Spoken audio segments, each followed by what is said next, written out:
Okay. Okay, so thank you so much, everyone. For those who doesn't know me, so I'm Reza Alazuela. I'm actually the managing consultant for, I think, stop. I'm the managing consultant for Paths Consulting, which I will be introducing in a few minutes, and we will be introducing each other as well in a while. So basically, so this is a very simple topic because I know in the Philippines we needed about to know more about Scopus indexing and open access journals without APC in order to publish for in order to engage in a more scholarly way. So okay, so as I've mentioned initially, I wanted to share about the concept of free, legitimate, open access journals because we believe more than just in the librarian field, but those who are doing research, that knowledge should be free and accessible to all. And that's the very reason. But in my experience as a consultant in several universities and a researcher myself, one of the biggest problems that hinder scholars or budding scholars is the fact that the APCs or article publication charges are very expensive.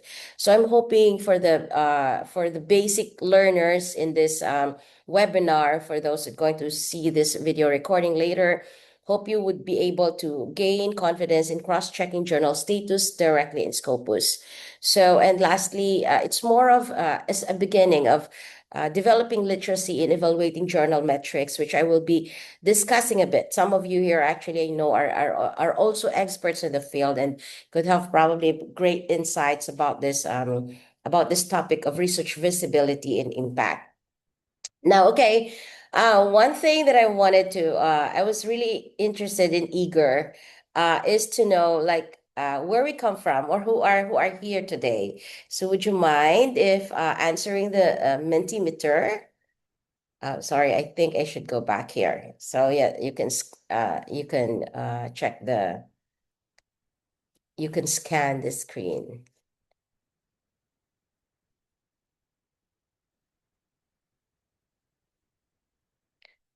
Okay, so probably let me just go back to if we have answers already. Okay. Okay, not yet. Okay, so we will go back here.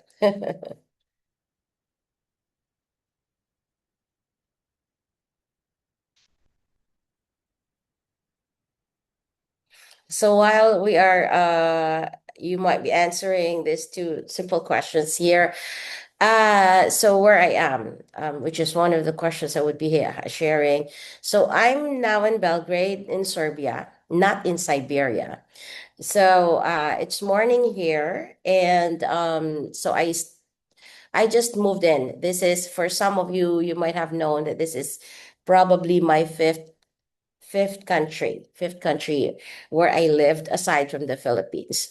So my last post was in the Czech Academy of Sciences in Prague, where I was a research fellow.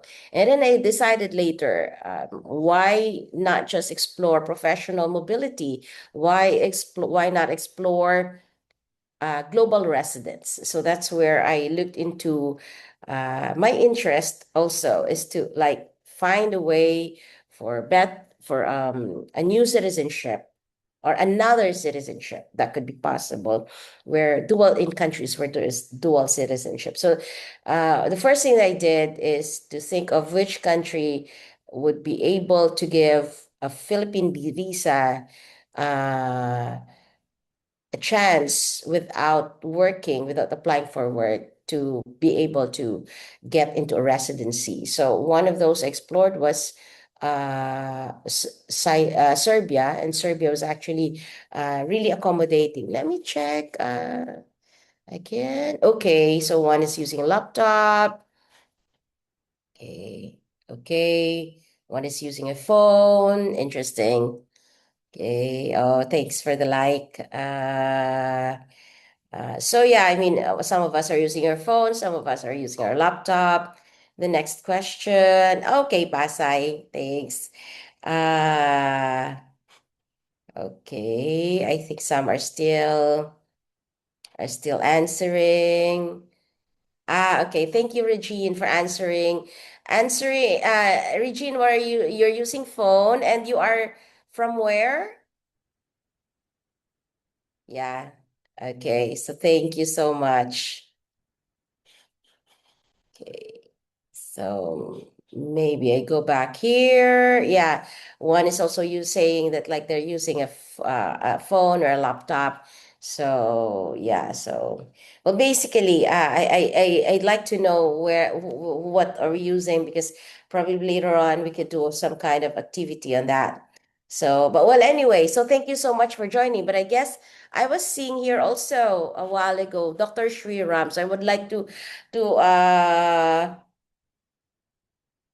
okay, so I think we have Dr. Shri, um, Miss Drexy Pagatpatan, uh, Miss or Professor Regine Calaluan, Miss Aliana Delgado, who is the librarian, the provincial librarian in Provincial Library of Iloilo. Oh, Dr. Sri Ram is actually a very reputable professor and director of libraries in India.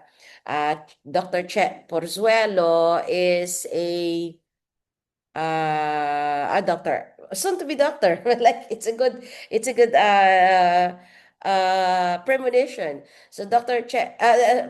Prosecutor, I've been meaning to say prosecutor Che Perzuelo is having her a doctorate, so as far as I know. So that's kind of the small group we have. There were about close to 30 registrants, but like we are still growing in number with this participants today. So like, thank you so much for joining us. So yeah, about like where we come from, kind of very diverse, mostly from the Philippines, which is also my intention, because we wanted to publish more in the Philippines and actually also in other parts of Asia, because like that's what we wanted. India is quite doing well with publication, so as Indonesia, which I will perhaps be having a bit of a data later on.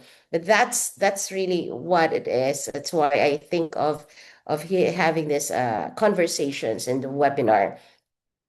So who we are, PATS Consulting. Why I thought of it as I was introducing a while ago.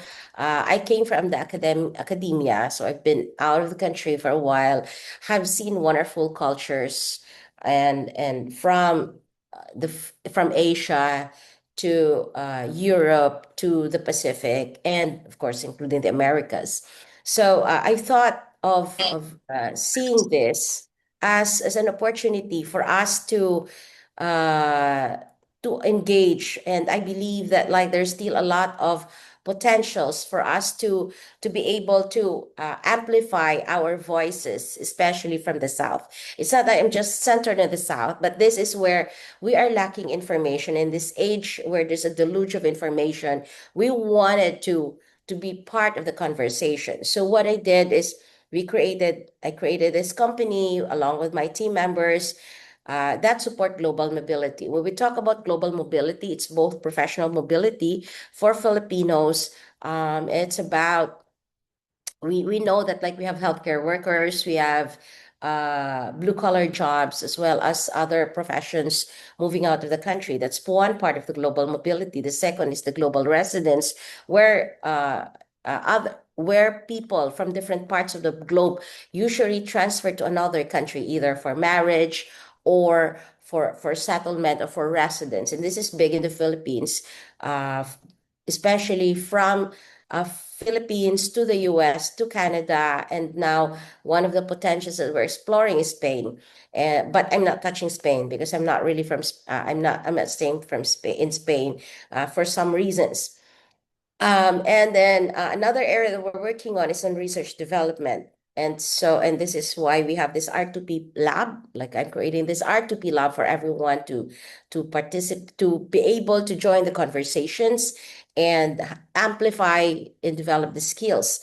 Lastly, it's international collaboration. So my ultimate goal and our small team's ultimate goal is not only to just provide services, but also to collaborate internationally with different groups of people from definitely peoples, because it could be from different cultures, where we can work together to enhance research, to have a broader perspective of what is a global residence, which ultimately is actually a concept of internationalization. There are really a lot of opportunities. So I was seeing actually, like, there are funding grants in Europe, which where they are looking for partners in different parts of the global south, or in Asia and in the Middle East.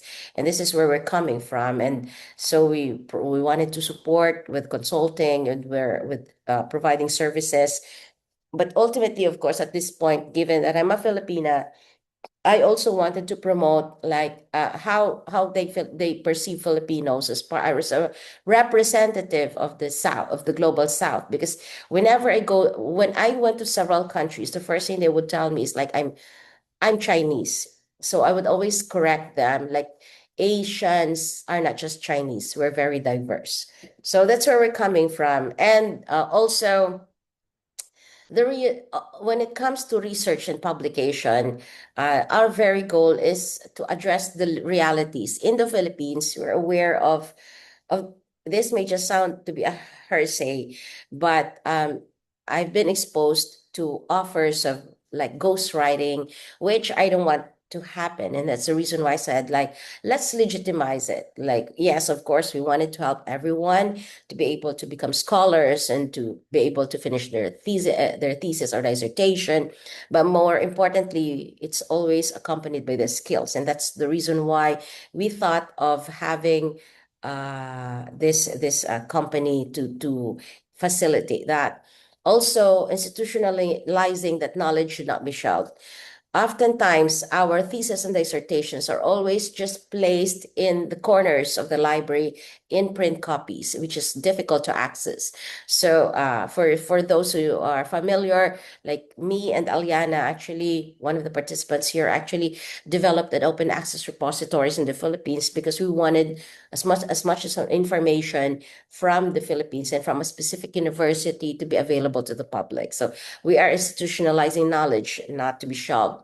So, and lastly, for those who are doing their PhD, I always encourage publication, because this is your legacy, your very contribution to the global knowledge society. One of the pains nonetheless is that article charging. So, like, here I was giving just as an example, how much is an example of a charge for a research article in a Taylor and Francis publishing, if you are in the Philippines. So it costs $3,940. And we do not want that. There are actually tricks and tips for doing that, that most scholars have been in the field already doing, are already familiar with that. So why we're expensive? Like, why is it expensive to publish? This is actually a Filipino joke. Like, it's a pun. Like, we were saying, pag hindi ka mahal, hindi ka pahahalagahan. So mahal in the Philippines, I think I need to contextualize it in the Philippines. Mahal has two meaning in the Philippines. Mahal as expensive and mahal as love. So they would say either of this. If you are mahal, if you are expensive, or you're loved, they would value you. The word pahahalagahan means love. So it's a tongue twisting probably for some of that. Yeah, this is one of those things that we wanted to say, like, why the price of publishing is expensive, because it's valuable, right? So, well, anyway, just a bit of the context for those who are joining today, who are not exactly in the field, and they think we are growing in number. Let me just keep on checking, so I would know who are here and what are their background. Okay, so open access. I just wanted to qualify what is open access. So open access publication is defined as access to scholarly publications where there are no financial, legal, or technical barriers to accessing resources.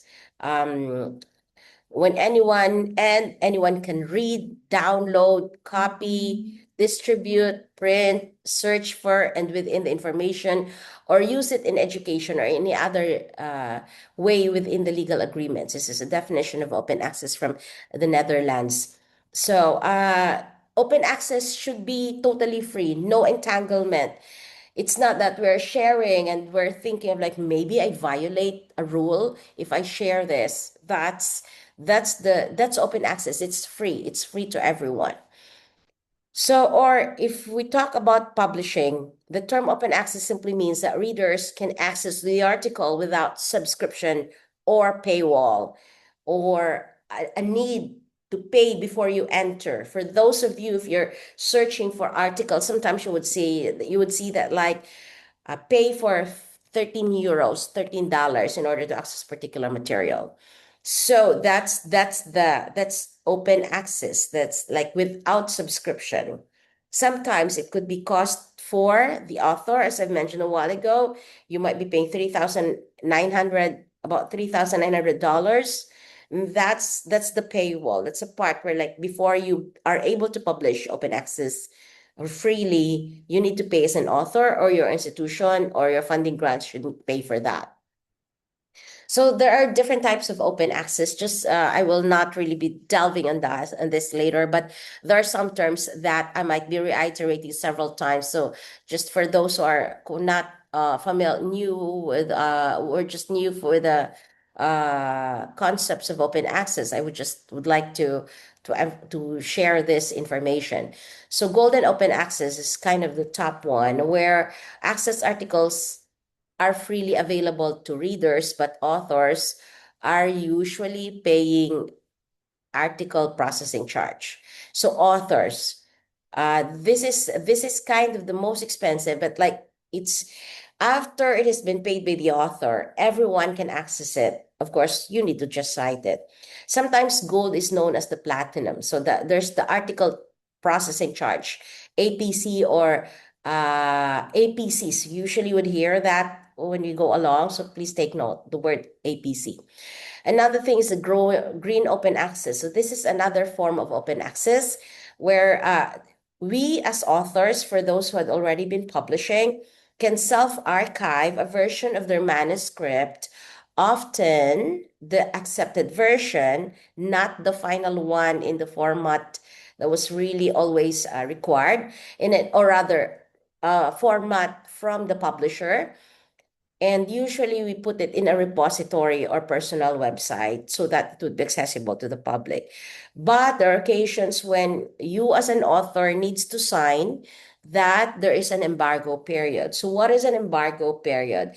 It's a period where you cannot share the full text of your article or your publication uh, freely. So, like for example, it says, oh, you can only share for a year or 2 years the bibliographic information. You cannot, even if it's just the final version of your manuscript, not the published article, like you cannot do it. It's called embargo. The period where you are limited to in sharing the information, even putting it in a repository. The other one is the diamond or platinum open access. Open access articles are free both for readers and authors, and the costs are covered by institutions, societies, or government funding. So that's platinum. There is technically still cost, but someone shoulders it. It's either a funding grant, an individual, or the society. And there's what you call as the hybrid. The hybrid is an open access subscription journal offer where open access option for individual articles uh, will be available if the author pays for an APC. Again, APC is the article processing charge. So this article remains behind paywall if it's not paid by the author. So meaning to say that's where you would usually see when you are gathering an article, from say Google Scholar, and then when you went to the website, they say you pay 10 euros, you pay 36 euros in order to access the material. So that's the paywall, okay? So why do we choose open access? So this is one of those information I gathered last year when I tried to study what is the open access status in Asia. So one of those things, not open access, but open science. So I dealt supposedly in that study and presentation about open data, open access, and so on. So why do we choose open access? Because this is one of my observation. You've noticed this. This is the whole open door is the directory of open access repositories. This is just one example. So open access repositories usually have all the thesis and dissertations of the institutions, the researchers in the university, and other reports. So we also encourage directories so that there would be we sorry not encourage directory. We encourage repositories because repositories, which are as what I've mentioned a while ago, kind of classified as a green open access, is where you get free access to pre-published uh, researches from usually from universities for those who cannot afford to have the materials published in a Scopus or a highly reputable journal. So what I have observed just within those that are registered in open door or open access repositories is that Southeast Asia technically has a lot of open access materials, but like the growing one or the bigger ones is East Asia. If you could see, there are a lot of registered repositories in South Korea, in Japan, and in China. But also the growing repositories are in Southeast Asia. Indonesia, you would also see that they're really growing so big right now. Same with Thailand and Malaysia. But also, South Asia is also growing. Like India is about 10% of the total number of repositories that are registered in Open Door when we talk about Asia, right? And Sri Lanka also significantly has almost the same number as in Thailand, as well as but there's also a little presence of Central Asia and the rest. So the next question is like, does the Philippines or does Vietnam or does Thailand, Thailand is here, does Vietnam, Cambodia also represent or has? Yes, Philippines has, but we are in this very tiny hole that is the remaining of all these proportions. So yeah, there's still existing repositories. Maybe it's not also registered in Open Door, but that's just it. Like the ratio is really big in East Asia, so the dispersion is different. And imagine how this pie is going to be if we added United States of America and other countries, right? So it's really different. What is the implication of this? So one, I inferred that the imbalance limits visibility for research from lower resourced regions that exacerbates global knowledge hierarchies, sidelining local and indigenous outputs. It also excluded from global research discovery platforms those with weak regional and international knowledge exchange due to language, due to metadata provisions, and due to platforms or systems. And lastly, it also prevents a meaningful South to South collaboration because we do not know what's going on in Laos and Cambodia and in smaller places, which is not really giving us significant access to resources. So, I mean, sometimes collaboration doesn't start with face-to-face interaction. It could be, a certain author with the same study in a particular place, but it is limited to the language, to what is available and accessible online. And this is the very reason why we wanted open access, because we wanted this pie to be even, and we wanted to insert Philippines, Laos, and smaller countries. So that's the point there. Or Timor-Leste, which is just newly added to Southeast Asia. Okay. So also there's another thing before we proceed with the gist of this topic. the difference between open access and no article publication charge. So open access is free for readers, but may not be free for authors. No article publication charge or no APC means that it's free for both readers and authors. No APC refers to specifically to journals that do not charge authors any fees at all to publish.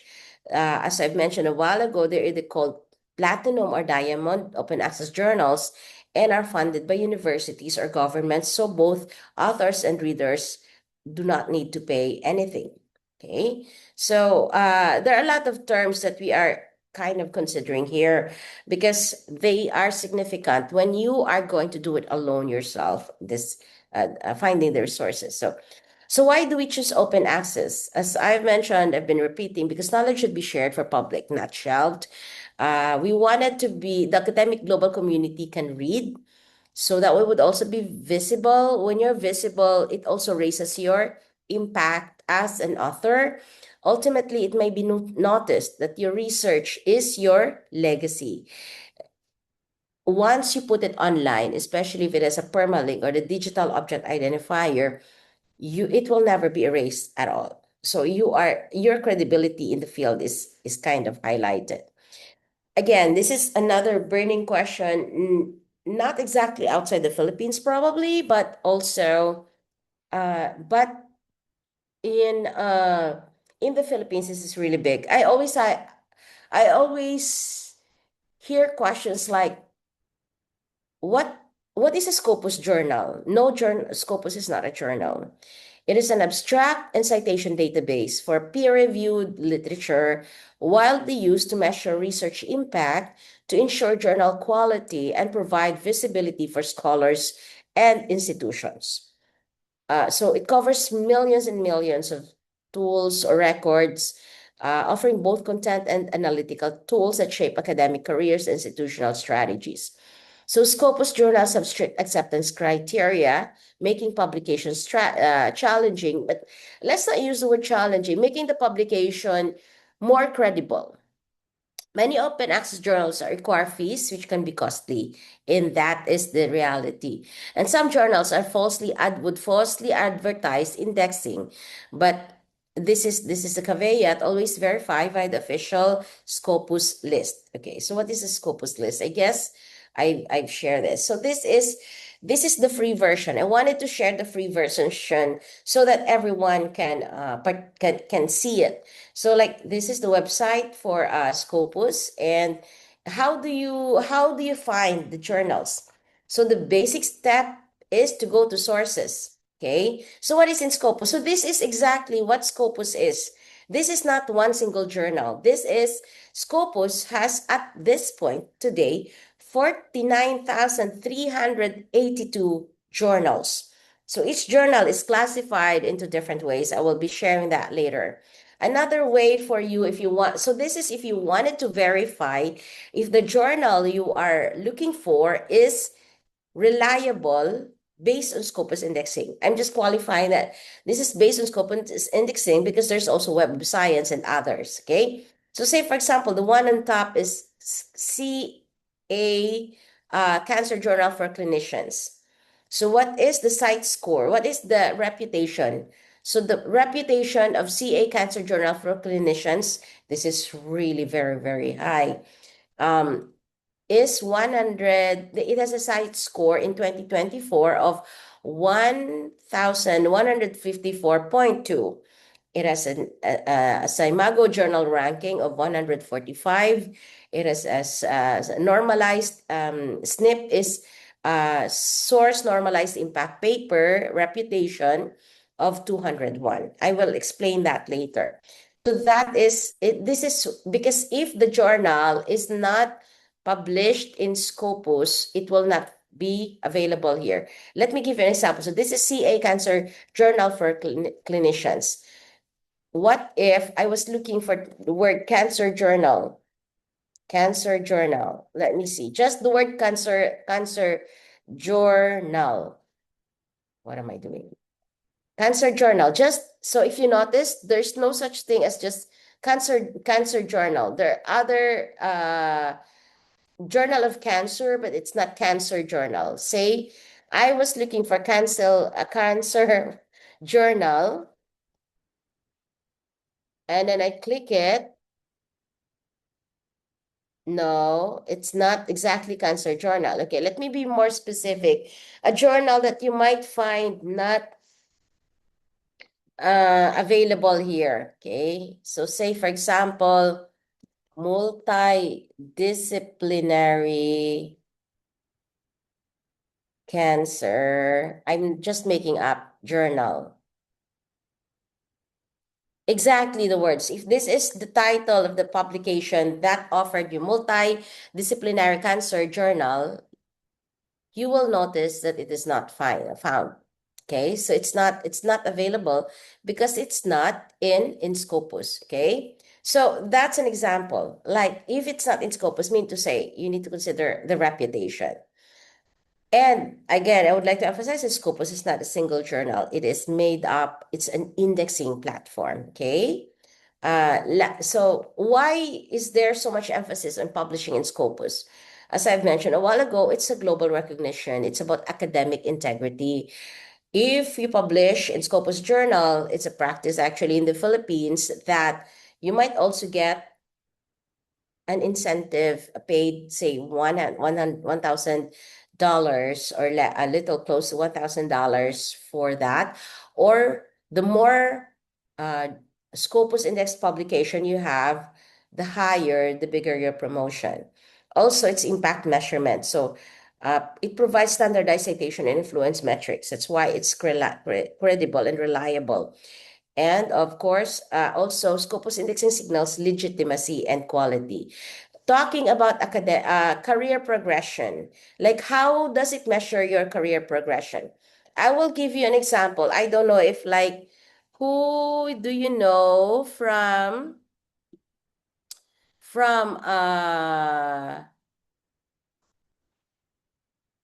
Commission on Higher Education here? I wanted to know a name from the Commission on Higher Education.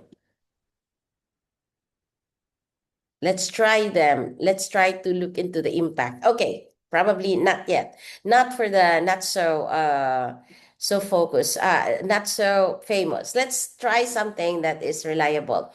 So for example, I actually searched a while ago, the chair, if I'm not mistaken, as far as I know, if I Googled the chair of the Commission in Higher Education is Dr. Shirley Agrupis. So I searched, speaking of reputation, I searched for Dr. Shirley Agrupis.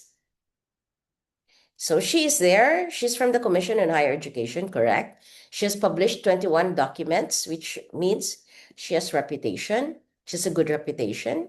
She has an ORCID ID. She has an Scopus ID. And her Hirsch index, based on the citations, is existent, is existing. Okay, so it has a Hirsch index of 4. So that's where you say that like a person has a professional reputation, right? So let's play around for some people who are here. I know some of you might have a Scopus index. Okay, if you don't mind, uh, let's uh, let's try to find something that is more impressive. Dr. Shri, if you don't mind, I will give you as an example. So Dr. Shri Ram from I think Dr. Shri is this yours? Not so sure. I think it would be, let me see about the document. No. The other one is Dr. Shri. Let me see. This is Dr. Shri from the PAR.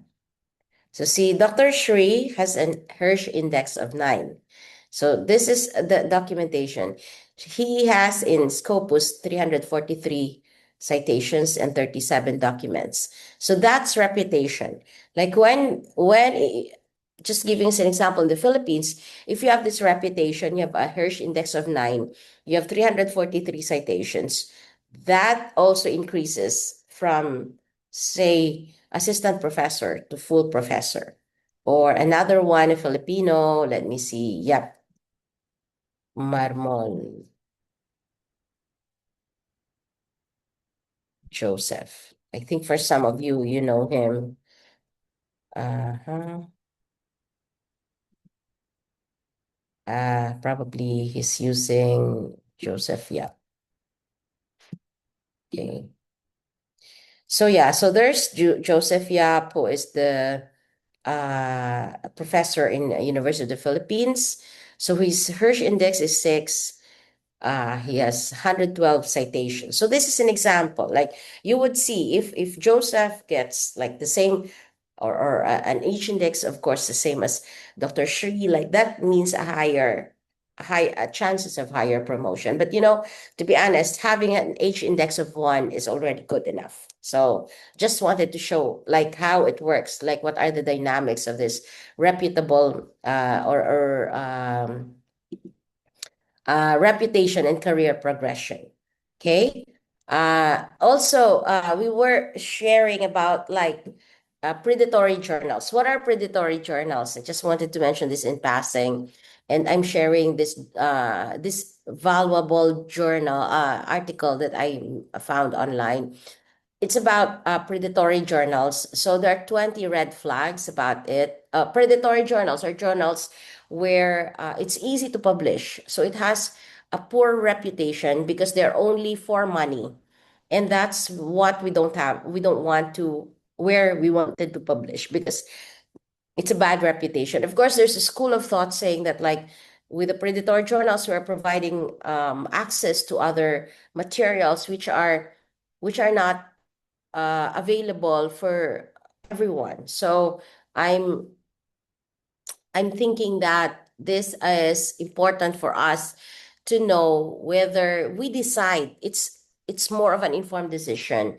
So predatory journals may provide access to resources, but the quality is poor. It doesn't guarantee quality because, like, for example, I submit a paper and then I just say, okay, this journal is available, like your article will be available in 2 weeks time. No reviewers, or if there's a reviewer, they're very fast and usually in favor of you. No editing at all.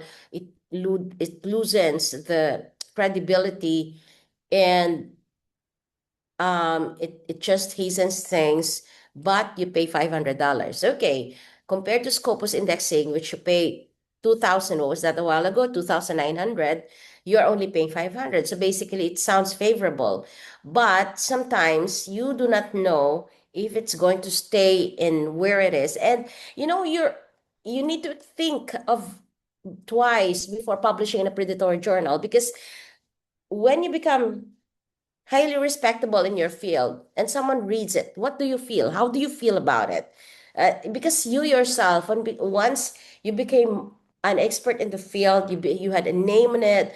You wanted something that's more credible. You wanted your reputation to be high. And if you have submitted in a predatory journal intentionally, like, it lowers your chances, or your opportunities, or your reputation. So if you want, this is a good example. Probably I'll show this journal. Okay, sorry.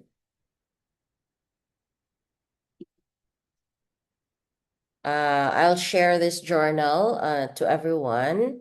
Let me see. I think I'll just stop sharing so that okay, so that I could copy it. Stop presenting. I forgot to hyperlink it. I was intentionally trying to hyperlink it. Usually, you just find it in DOI. Okay, so I will be sharing it again. If you try to notice, I was just sharing it in DOI. So see, 20 red flags to spot phishing. This is an example of an open access journal. Would you say this is no APC? I do not know if there, because I wouldn't know if the author actually paid for it or not. So this is an example of an open access journal. When I clicked it, it's just there. You don't need to ask for anything. You don't pay for anything. So within this journal, it says 20 red flags to spot phishing emails. So, or emails from a predatory company. Let me see how the discussion. They say acceptance of broad categories and article types. That's the reason why in the Philippines, as much as possible, we do not just say we wanted to be in a multidisciplinary journal, but not all the time that multidisciplinary journals do not have reputation. It's just that it's too broad that, it is not credible already. So also there's a request for payment before peer review. That is not correct. It should be a reputable journal will require you to pay for the APC after all the reviews done. Also misleading indicators, the illusion of credibility. The illusion of credibility.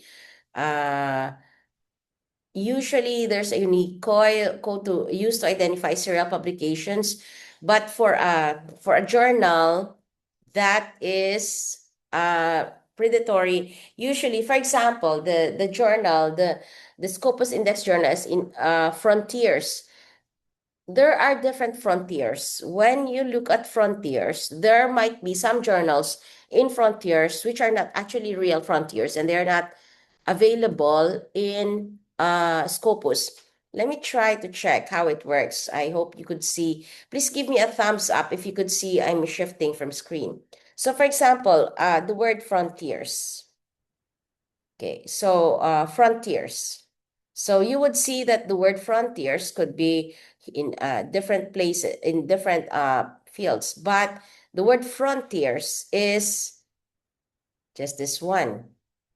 So it has a reputation, is from University of Nebraska, but it was discontinued. But this is even still in Scopus because it has a CiteScore somewhere before.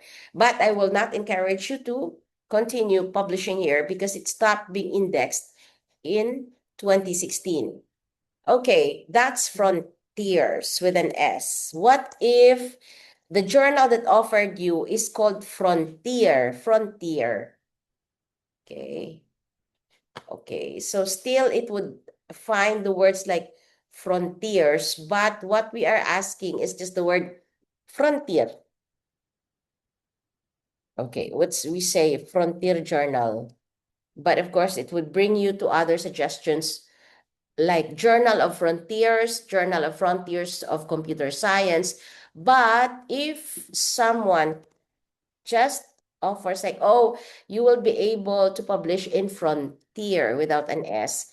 And you would notice it here that nothing in the journals suggested is just about Frontier. So Frontier could be a predatory journal. That's what just I'm trying to share to explain here that it's tricky.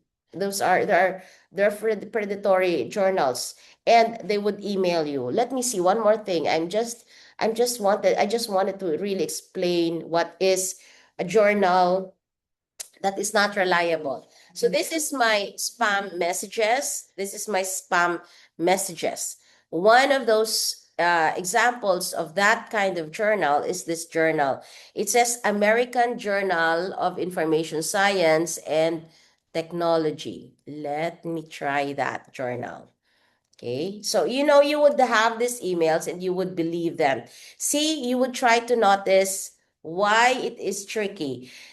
The index journal is called Journal of the American Society for Information Science and Technology.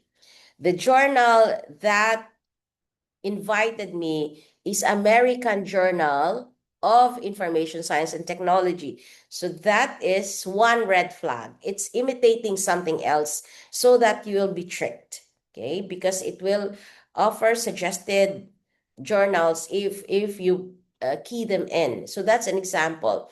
The other one is they flatter you so much.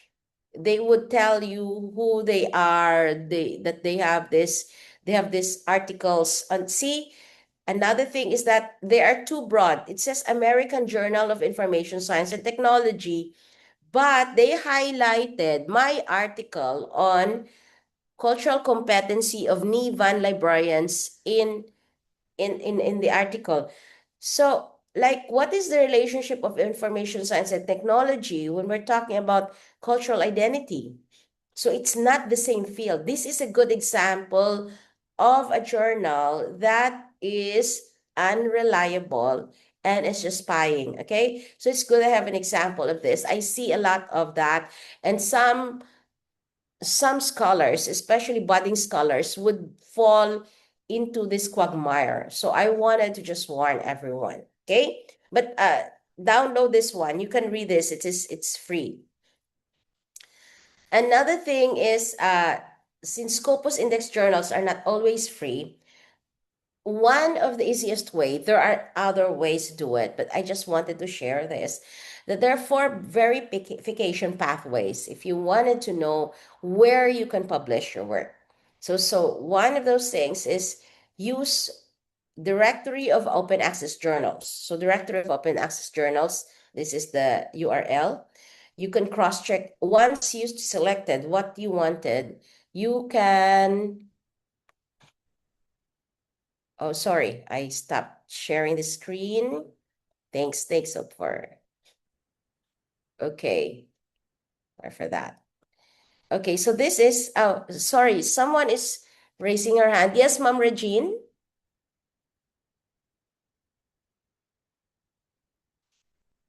Or it's not meant to be. Okay, okay. So I was sharing about directory of open access journal. So the directory of open access journal is a platform where you are able to access free resources. So it's a directory, okay? So I wanted to give us an example of this. This is actually the step that we are going to do. So first, go to doaj.org.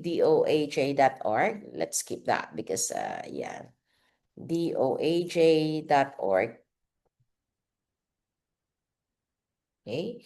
So, for example, give me a field. I wanted to interact with everyone. Give me a sample field that you want to use as as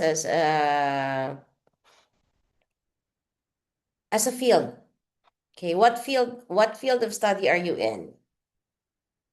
Can you please use the chat box? Okay.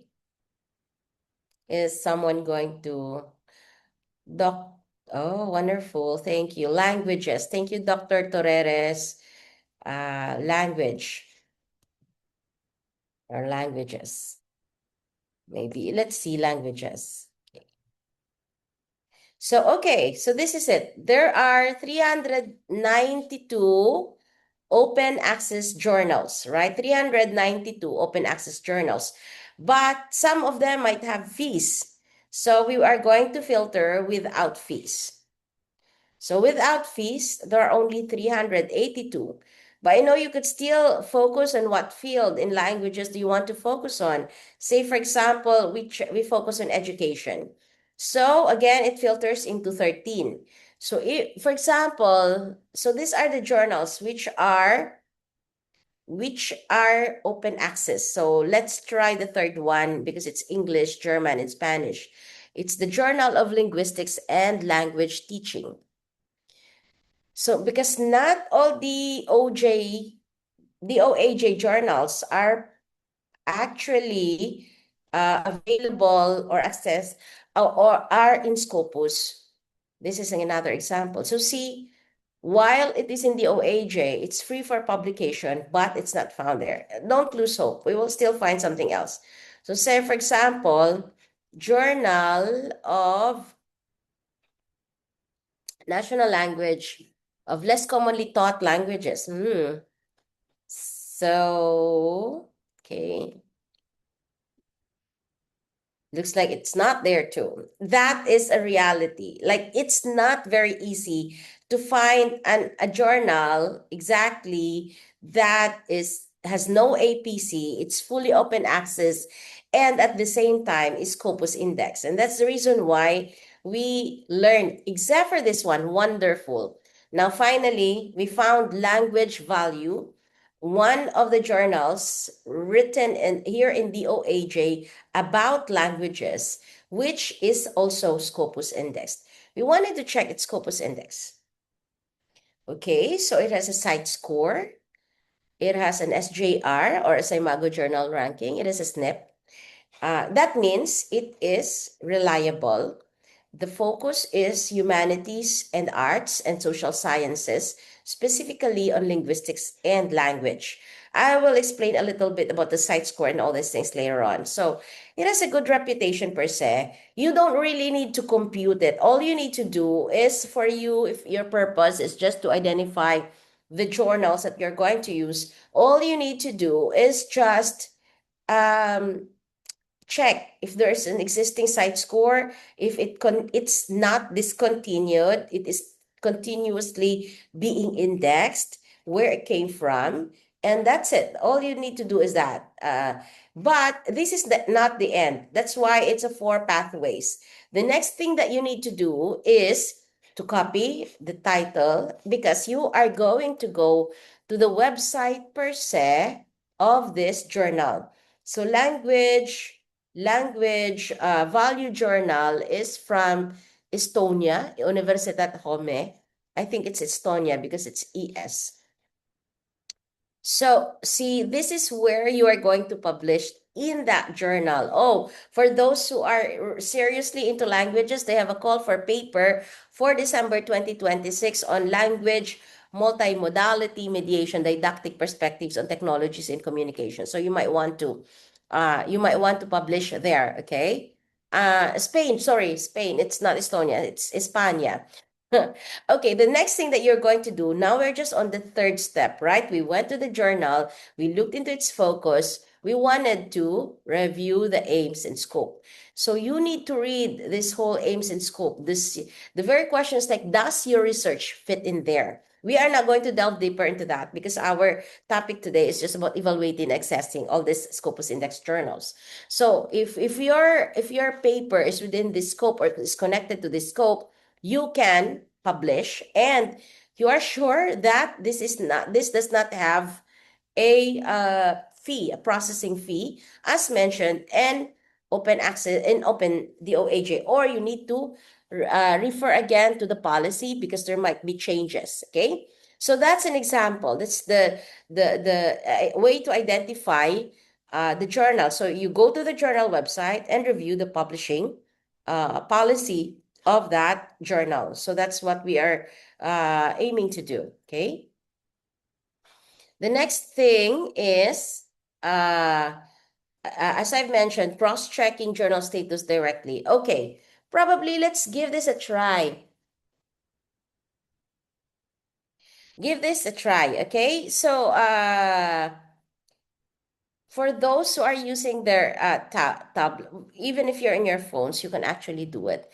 But maybe someone who's in their tablets, or sorry, I don't know why the SNP is not here. Maybe for those who are using their laptops, can we give this a try? Sir Dal, can I use your screen if you're using a laptop? Sir Dal, let's do this as an example. Let's try to practice what I did a while ago with you. This is how exactly we would wanted to do a boot camp, because we wanted everyone to learn. I know some of you are experts and could give their own sharing later on, but that's we just wanted to give this as an example. Sir Dal, can you share your screen?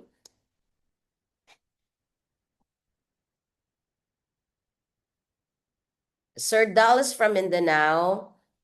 I don't know, Sir Nguyen, which part, if she is exactly in Vietnam. Ma'am Regine, where are you from? Dr. Torres is from Iloilo. Hope is my technical assistant and also a librarian. Dr. Shui is from India. We have quite a good group here. Is there anyone brave enough who wants to volunteer to do the same? Like correct it in DOAJ. Maybe Ma'am Regine, would you like to give it a try? Ma'am Regine, are you using your laptop? Ma'am Regine? Okay, let me see. Uh-huh. Okay, maybe there's a problem in the Philippines with the internet, so we will see. Oh, by the way, I will be okay. Sorry, no problem, no problem. Yeah, because basically, if I we wanted ultimately what I wanted is to create a boot camp on this kind of thing, and this would be very important. Well, anyway, uh it could also shorten our presentation. So yeah, this is the basic test. If you wanted to go back later on, I'm going to share this video recording and the slides to those who attended and those who registered. So you will be able, if you wanted to cross-check journals status directly in Scopus, you can do these things. This is the first and the second step, okay, which is actually our topic today. So you've seen a while ago, there's a Scopus, there are three Scopus metrics. One is called a CiteScore. The other one is called Simago Journal Ranking. And the last one is the normalized impact per paper, SNIP, okay?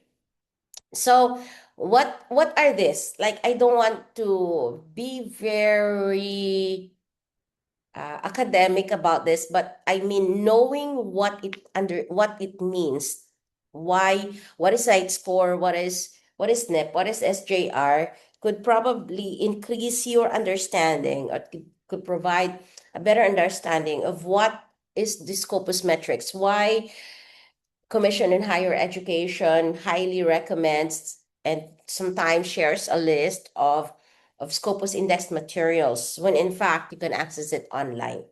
So, well, anyway, so one thing is that, okay, so let's understand each of this site score, SNP, SJR. So, site score is the average number of citations received per document published in a journal over the last 4 years. Let me illustrate it by showing the website again. So this is the site score. You could see when you say site score 2024, it means citations between 2021 to 2024. If you wanted the site score in 2020, you would see there is nothing.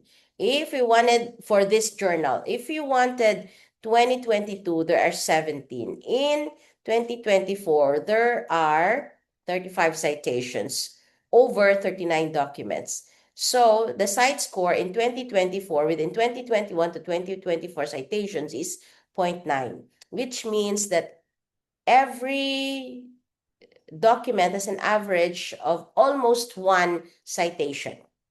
Okay.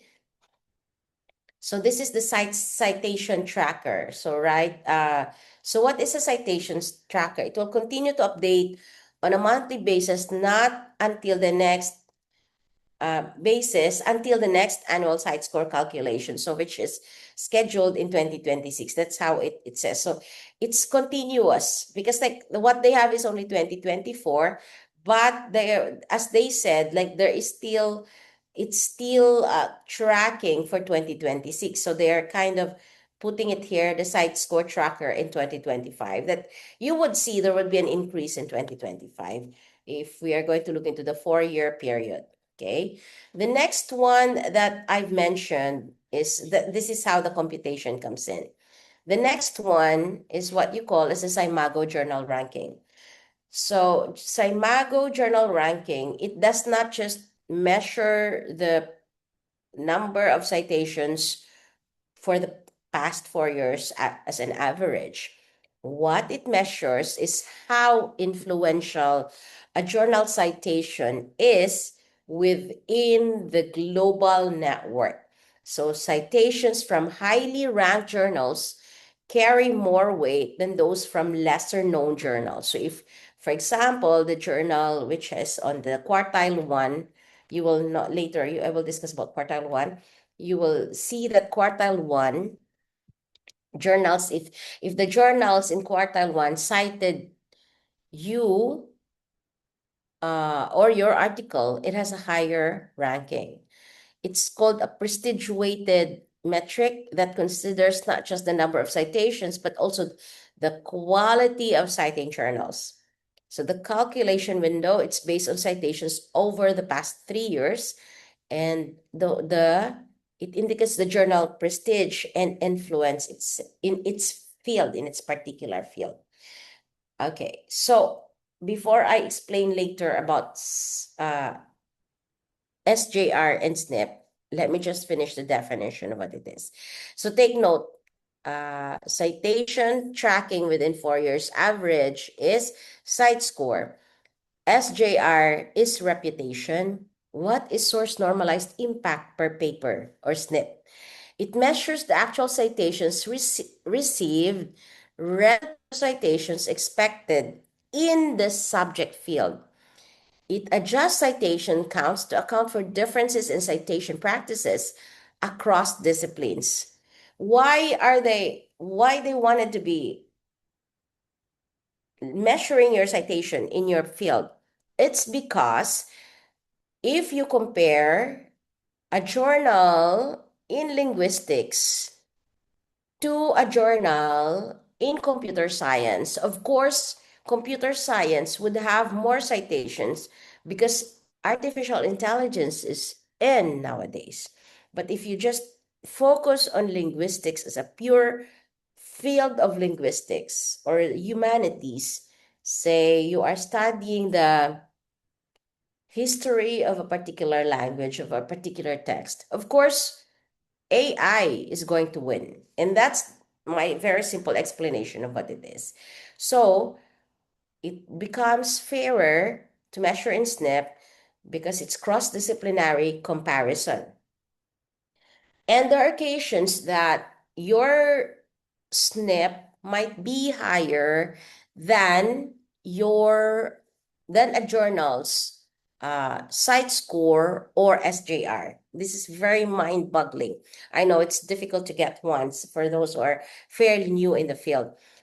So for example, a journal in mathematics, we know that like there are a lot of citations hypothetically in mathematics, but in SNP, the journal in mathematics might have lower citation than in another field where you are publishing.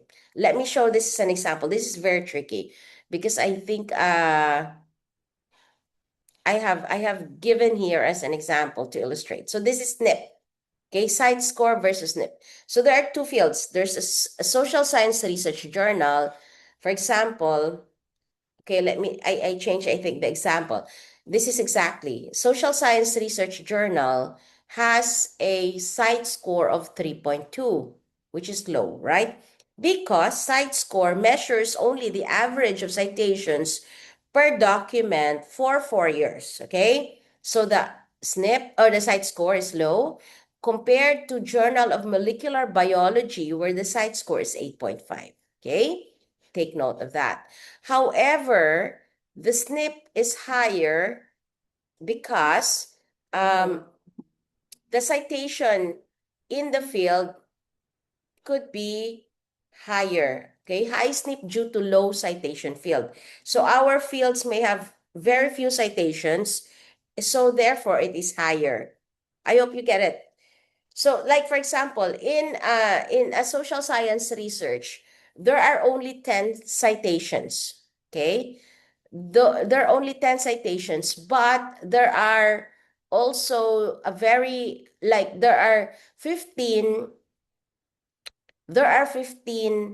documents. Okay, I hope I correctly explain it because it's normalization. On the other hand, in Journal of Molecular Biology, the SNP in the field is low because the citations, there are a lot of citations in the field, but in general, but it has a low citation specifically in the field where it is meant to be, which is molecular biology, So this is, I think I tried to ask help from Copilot on showing this. So 1.75 is the SNP. 1.25 is the is the SNIP for biology. Let me check. If I'm not mistaken, I actually searched for this. So social science research. Okay. Oh, sorry. I cut it off. Okay, just one moment. Just to illustrate how it happens. Okay. Yeah, I know it's really a lot of work for us, but this is the scholarly world. Social science research. I guess I tested this. This is the social science research. Okay, so the SNP is 1.8. Take note, the CiteScore is 5.0. We go back to Journal of Molecular Biology. Journal.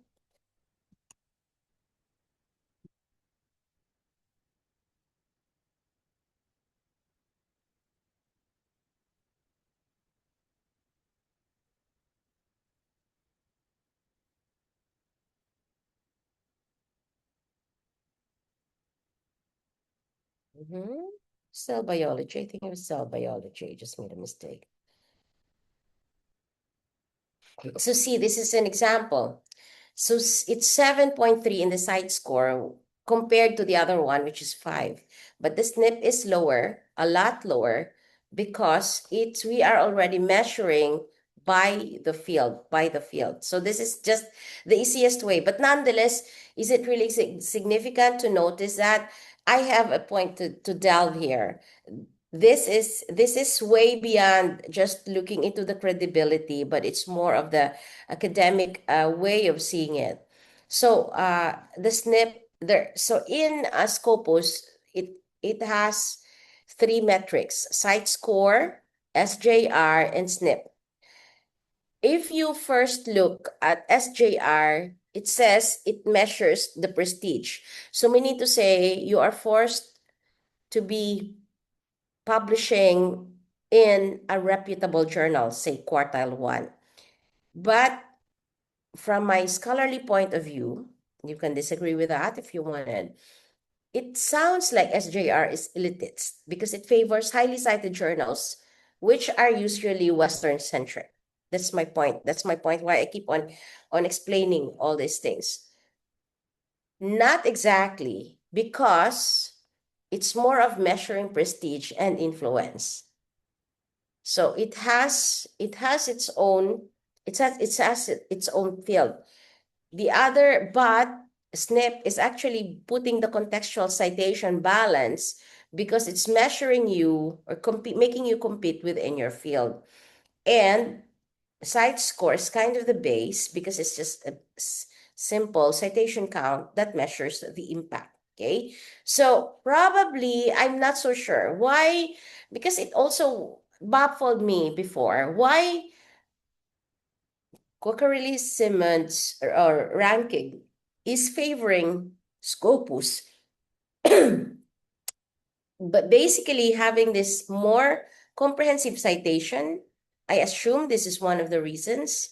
But so I actually, being a researcher, I also really looked into other reasons why the Commission on Higher Education and Cocorelli-Simmons ranking preferred Scopus. This could be a reason, but I wanted to highlight actually what's the Commission on Higher Education memo says is we need to publish not in a predatory journal, but in a journal with high reputation like Scopus, ISI, and WAS and similar.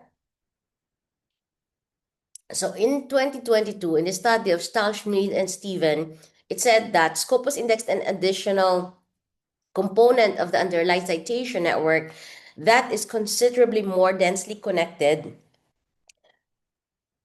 than the one with WAS or dimension equivalent. So it has more broader field. It has more broader field because most likely they have relatively higher social science and other field domains that they index. Sorry. So this is one reason why they are favoring at some point Scopus indexing. The rest of the reasons, it's up to us to explore all I wanted to see is that this could probably help us give an informed decision and a more objective way of explaining, not to other people, but to ourselves as a discovery, why there are a lot that favored Scopus. Of course, that's not the only reason, and this is still refuted by Kuwara, who was dealing with qualitative research and other fields, but that's one of the most explanation I can find. If you have other reasons, I would highly appreciate that. So another thing is that, speaking of reputation, it doesn't end with CiteScore, SNIP, citation impact, or Google Scholar citations. Also, there's what you call is the quartile. So quartiles are classified into four. It's more specific. It's a measurement uh of the reputation in the specific discipline. Say, for example, what is my ranking? What is the ranking of the journal where I publish in sociology? So am I in Q1 or am I on Q4? Q1 is the highest. Q4 is the lowest, okay? But like nonetheless, even if you're already in Q4, it's fine because you're already in Scopus.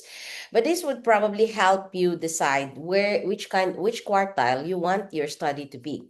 So quartile 1 is the top 25 of journal in subject category, considered the most prestigious with the highest citation influence. So often targeted for tenure, promotion, and grant applications. So mostly for grant applications, you need to be in quartile 1. Quartile 2 is between 25 to 50. It's solid, reputable, with good visibility. The advantage of having in quartile 2 is most likely your journal will be cited. Quartile 3, mid-tier journals, often specialized and more regional, but like it has lesser citations. You're basing a citation per discipline. For budding researchers who want to publish, maybe you want to consider between Q3 and Q4. Q4 journals is the bottom 25%, still indexed and peer-reviewed, but lower citation influence, which happens usually in a newer journal or those journals which are specifically niche. Say, for example, a journal called Critica Cultura, probably it's about culture, or Oriental Studies. It's or a Mongolian Studies, the very specific one. Like if it's just a study on Mongolians, about culture in Mongolia and so on, that could be one study. However, there's a caveat. This is a very sweeping rule, but like sometimes in Q4, there are also chances that some of the predatory journals can get into Q4, but later on they will drop. So the safest is consider Q3, unless you know the reputation of the journal, which is just in Q4, which you wanted to support. Okay. So I think this is all I wanted to explain about evaluating and assessing journals. So you need to consider, just to wrap up, you need to consider what is the reputation. You need to understand the SNP, the CiteScore, and SJR. Just look at it. Just look at it simply. If it exists, it means it exists. The mere fact that you would see it in Scopus, that would be validating enough that like the journal is good. However, the next question is whether if it is open access. So that's the reason why we added the layer that before looking into Scopus Index journals, you can look into the DOAJ. DOAJ is just one of those providing you the list. You might be able to find in Simago, but Simago doesn't have an APC. There are .com websites saying they curated a number of Scopus Index journals without APC, but sometimes they are not reliable, so I don't use them. I do it myself, and I base on DOAJ because DOAJ has a good reputation. So the next steps you might be doing, if you already have your research, is to match your journal with your thesis or your dissertation. Hopefully, you use the knowledge you gained today, and you review the author guidelines, revise your paper based on the format, scope, and journal chosen, and review the author guidelines, and then you revise your paper, transform it into, for me, this is just my exercise. I first transform my simple abstract or long abstract into an informative abstract, specify exactly what's the purpose, what's the objectives of the study, what's the methodology, the findings in abstract, the findings and the conclusion, and the value or contribution of my paper in the field. So it's an informative abstract. It becomes like, say, 500 words or even just 300 words. But the point is, you would see that like you classified your works, technically, that is your outline on how you're going to write your paper. So, or rewrite your paper. So that's kind of technically when you say introduction, methodology, results, and discussion, it's already IMRAD, right? So from there, you elaborate, you put all your data, your literature, and your narratives. So that's already the revision of your paper. One more thing is that there's a catch. One dissertation might probably yield multiple articles. You can publish an article in the theory that you studied, you can publish a method, you can publish findings. So it builds a pipeline rather than trying to publish everything at once. Okay, so that's the beauty of it. Another thing that I also highlight is that academic papers are usually descriptive because you are trying to just narrate everything that you found all this information and defend to your panelists that they are that you know your field. So it's more descriptive. But when and you are in a journal, you are taking it from the voice or narrative that you're also an expert. So you make it more analytical. Once you make your findings more analytical, you relate your literature. It should be more concise. You need to ensure clarity, coherence, and direct relevance to scholarly debates. Also, you align your journal, read some other journals in the particular journal where you're going to publish. So, and lastly, when you are providing a conclusion and recommendation, give fresh insights rather than summarize. So that's all. If you have questions, feel free to answer. I'm here to answer your questions. Probably we have 15 minutes. And of course, this my company is a service-oriented company. But I wanted, as I mentioned a while ago, I just wanted to privatize and legitimize research. Instead of having someone do it for you, I highly encourage do it in a more relaxing way. We are already stressed in life. And actually, this is really an honest confession. My ultimate dream is to conduct research in a more relaxed state. Maybe you wanted to collaborate with me. Let's do it here in Europe. We can organize it. We will go to beautiful libraries. We choose the country where we wanted to go, and it is a different experience. It's a different environment, probably, that will kick us off again in writing. And if you're interested, you could you feel free to email me. I've been in Europe. This is actually kind of an inspiration for me because I think I wrote my book chapter in Sweden, a book chapter, part of my writing book chapter in Sweden. I wrote an article when I was on a vacation in Podgorica in Montenegro. I cannot remember where I wrote something else. But for me, it's clarity. When you go to a beautiful place, it enhances your mind. So, like, if I could just find a way to facilitate this, it's more than just about earning. I'm not into business because totally business because I'm an academics. So, if you can find a way to do that, I actually devised some kind of way where we can gather together, and some of you could also be involved if you don't have financial assistance. So let me know. Let me know if you're interested to do that. Okay, maybe you're just curious who are in Pat's team. So I gathered together a group of scholars interested in advancing my advocacy. I even hope that like some people from Commission on Higher Education would join this endeavor because we're not really for income. We wanted something that is reliable and where you could co-author with us or something else, or we could work together. We publish in reputable journals, and that's my main goal. Like administrators and scholars dealing with institutions would also have reputable institutions would be involved as co-authors. Our team, we have been in laboratories. Most of us, I think, are single, let's face it. And we are editors and reviewers of journals. And yeah, a good example for me, I'm the consulting editor of the Journal of Information Science Theory and Practice.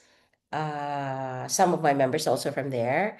I'm also a journal editor of uh, IIJ something. Yeah, no, I forgot. I have five publication. I have journals where I'm a reviewer and also a publisher.